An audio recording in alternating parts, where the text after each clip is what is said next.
Good afternoon. Horrible human beings. The legacy episode. I want to start it out.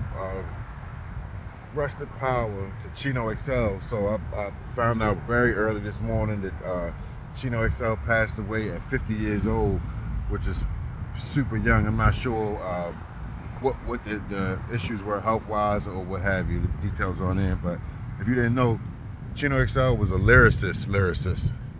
Um, Man, it's rare that you got few guys in hip hop that reach that echelon. Maybe Black Thought, uh, Lupe, who must be stopped, and a few other guys who hit that upper tier lyricism. But what I didn't know about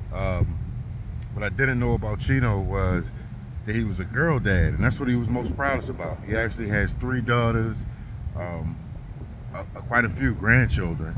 And Chino looked young. He was like a vampire.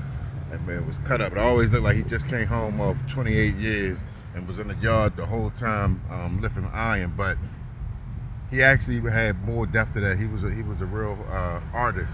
I actually knew somebody who kind of grew up with him to an extent up in Jersey.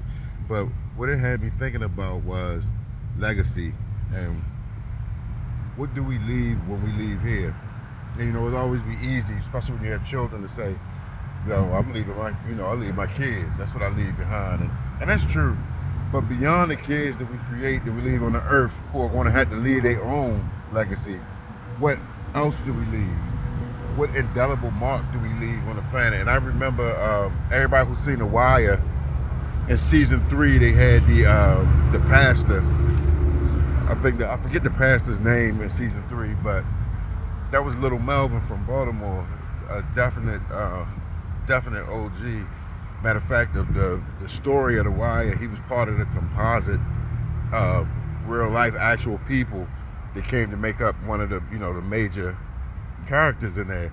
But David Simon and them actually got him to be a character, I believe, from season 3, season 4, and then he passed to season 5. But as far as Baltimore streets go, he was a legend, an actual living legend.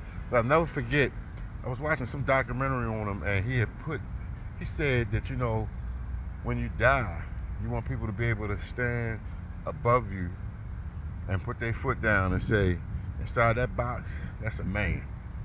There's a man laying inside that box. And something as simple as that, I never forgot it because it take a lot. There's all different kind of men that you can be, all different kind of people that you can be.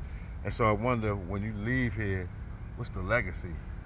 And to give it some type of frame of reference, I remember finding out that Hitler wanted to be a painter.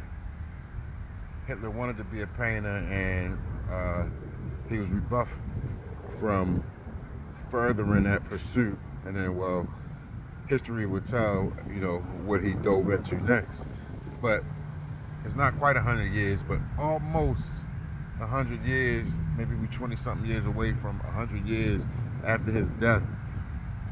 There's no one more synonymous with, especially when we talk about in the public sector and we talk about people, synonymous. If I told you name the top 3 evils people in the 21st century, Hitler's name is going to be number 1 or 2, and with good reason, because I learned the difference between being famous and the difference between infamy, and he definitely was infamous and historically infamous, but you wonder, that's the legacy you leave, and that's the imprint you leave, that you can be gone almost 100 years and still be untouched, much in the same way that Albert Einstein. And I'll be remiss to say when Einstein died, but I'm going to give it more than 60, 70 years. Einstein stands the test of time too, and the legacy he left on the opposite end of the spectrum.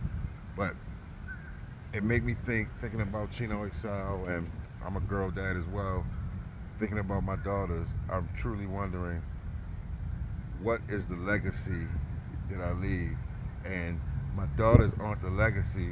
My legacy is what I leave to them, and also probably what I put in them. So, um, That's just this was pretty quick, but horrible human beings, the legacy.